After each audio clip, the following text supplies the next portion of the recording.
Assalamualaikum warahmatullahi wabarakatuh.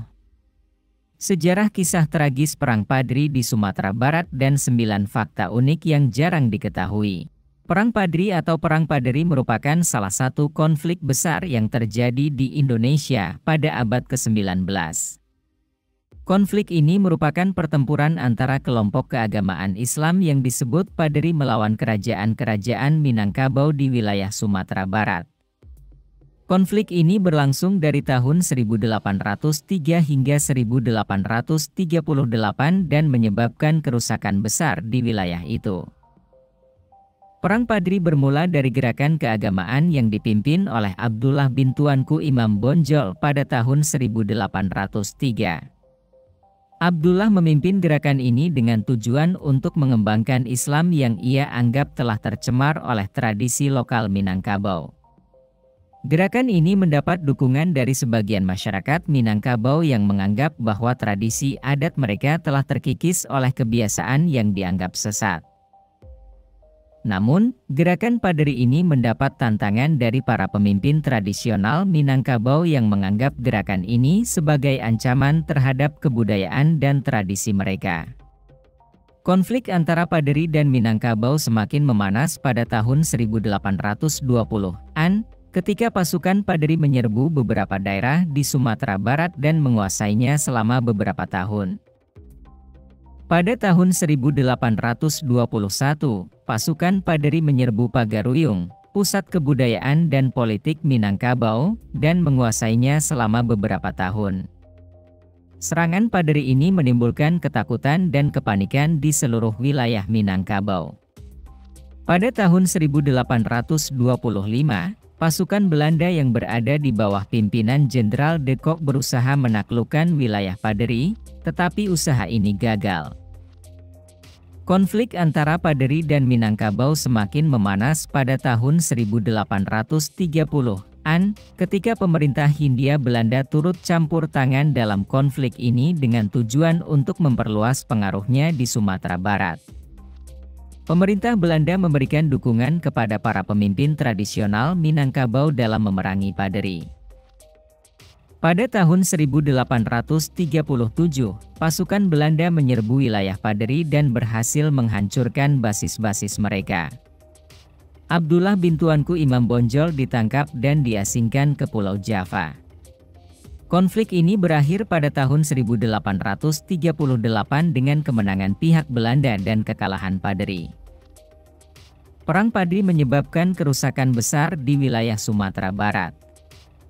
Banyak kota dan desa yang hancur akibat pertempuran dan serangan Padri. Konflik ini juga menimbulkan trauma dan ketidakpercayaan di antara masyarakat Minangkabau terhadap kelompok keagamaan dan pemerintah Belanda. Namun, konflik ini juga memperlihatkan semangat perlawanan dan keberanian masyarakat Sumatera Barat dalam mempertahankan identitas budaya dan agama mereka. Setelah konflik ini berakhir, Belanda memperkuat kekuasaannya di wilayah Sumatera Barat. Mereka membangun infrastruktur dan membuka wilayah baru untuk perkebunan dan penambangan, yang menyebabkan perubahan besar dalam pola ekonomi dan sosial masyarakat setempat. Meskipun demikian, konflik ini meninggalkan bekas yang kuat dalam sejarah dan budaya masyarakat Sumatera Barat. Perang Padri juga memicu perdebatan dan kontroversi di kalangan sejarawan dan intelektual tentang sifat konflik ini. Beberapa sejarawan menganggap perang ini sebagai konflik keagamaan antara Islam dan kepercayaan adat di Minangkabau, sementara yang lain menganggapnya sebagai konflik politik dan ekonomi antara Padri dan kerajaan-kerajaan Minangkabau yang ingin mempertahankan otonomi mereka. Beberapa penulis dan intelektual Minangkabau juga telah memperdebatkan sifat gerakan Padri dan apakah gerakan ini benar-benar mewakili nilai-nilai Islam yang murni atau sebaliknya memperlihatkan bentuk-bentuk fanatisme dan intoleransi agama. Namun, tidak dapat dipungkiri bahwa gerakan ini telah mempengaruhi perkembangan Islam di Sumatera Barat dan menyebarkan nilai-nilai Islam yang berbeda dari yang ada sebelumnya. Perang Padri juga mempengaruhi perkembangan nasionalisme Indonesia di masa depan. Gerakan Paderi dan perlawanan terhadap penjajah Belanda di Sumatera Barat memberikan inspirasi bagi gerakan nasionalis di seluruh Indonesia. Abdullah bin Tuanku Imam Bonjol dan para pejuang Paderi dianggap sebagai pahlawan nasional dan simbol perlawanan terhadap penjajah Belanda. Dalam sejarah Indonesia, Perang Paderi merupakan salah satu konflik penting yang menunjukkan kompleksitas hubungan antara agama, politik, dan budaya di Indonesia. Konflik ini juga menunjukkan pentingnya menghormati keberagaman budaya dan agama di Indonesia dan menghindari fanatisme dan intoleransi agama yang dapat memicu konflik dan kerusuhan. Berikut adalah 9 fakta unik tentang kisah tragis Perang Paderi di Sumatera Barat. Fakta unik 1. Perang Paderi berlangsung selama hampir 30 tahun, dari tahun 1821 hingga 1859. Ini adalah salah satu perang terpanjang yang terjadi di Indonesia. Fakta unik 2. Perang Paderi awalnya dimulai sebagai gerakan keagamaan yang dipimpin oleh Imam Bonjol, seorang ulama muslim dari Tanah Datar. Gerakan ini kemudian berkembang menjadi gerakan politik yang ingin menggulingkan pemerintahan kerajaan-kerajaan di Sumatera Barat. Fakta unik 3. Gerakan Paderi menyebar dengan cepat di wilayah pedalaman Sumatera Barat dan mendapatkan dukungan dari banyak orang Minangkabau. Mereka berhasil menguasai banyak kota dan wilayah di wilayah tersebut, termasuk Bukit Tinggi dan Pagaruyung. Fakta unik 4. Salah satu strategi perang yang dilakukan oleh Paderi adalah membakar buku-buku sejarah dan sastra Minangkabau. Mereka berpendapat bahwa buku-buku ini mengandung ajaran-ajaran adat yang bertentangan dengan Islam.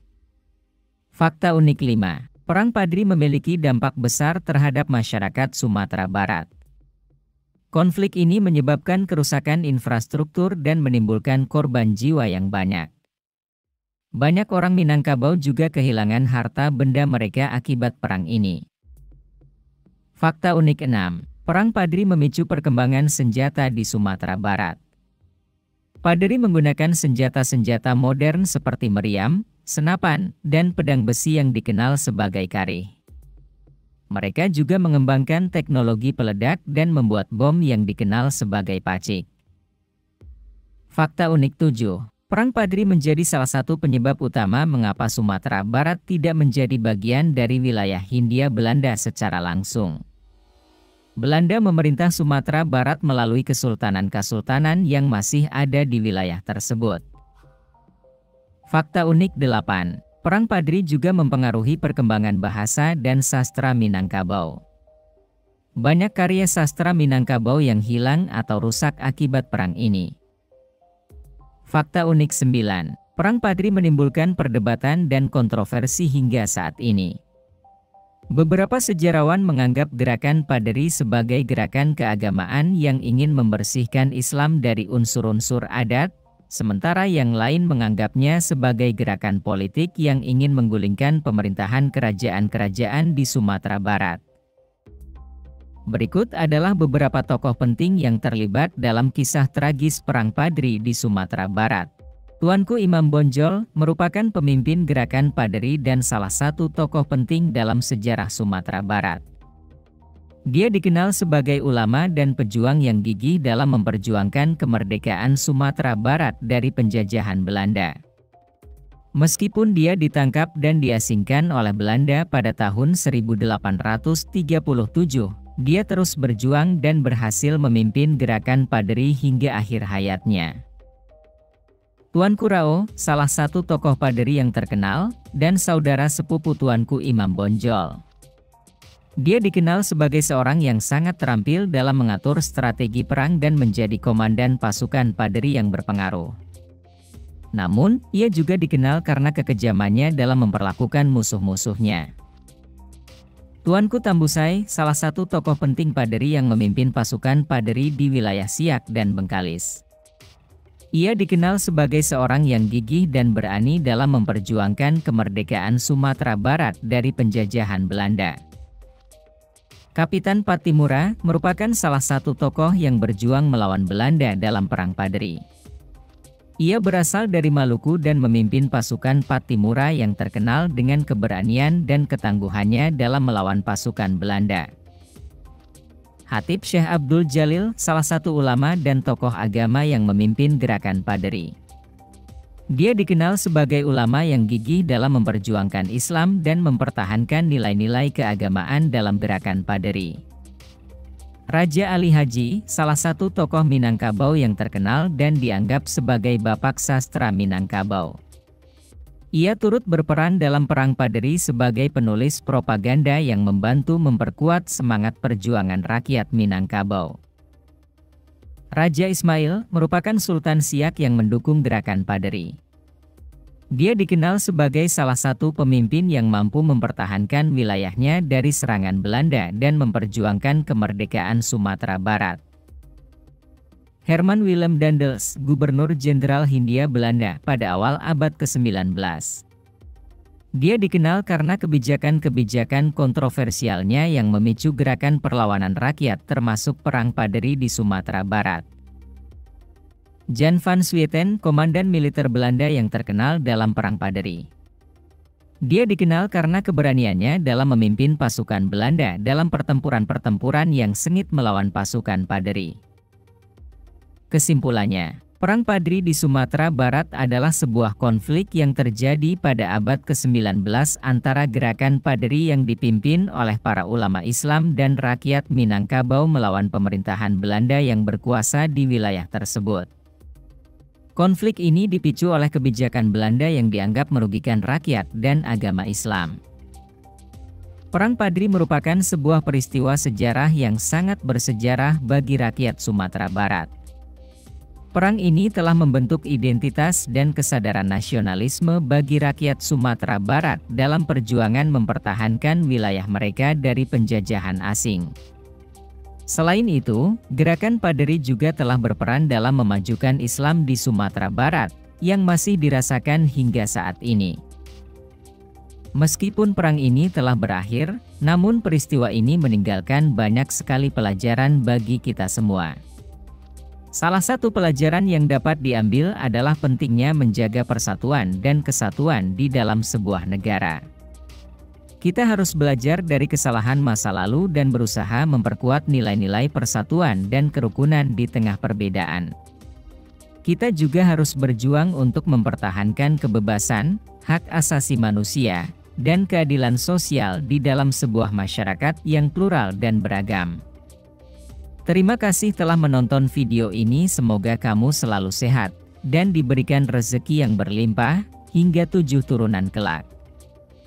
Kami berharap kamu bisa menikmati konten yang kami berikan dan mendapatkan informasi yang bermanfaat. Jika kamu suka dengan konten ini, jangan lupa subscribe dan like di setiap video kami.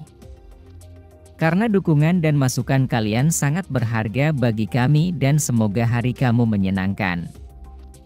Sampai berjumpa di video berikutnya. Enaknya kita bahas tentang apa ya? Coba komentar ya.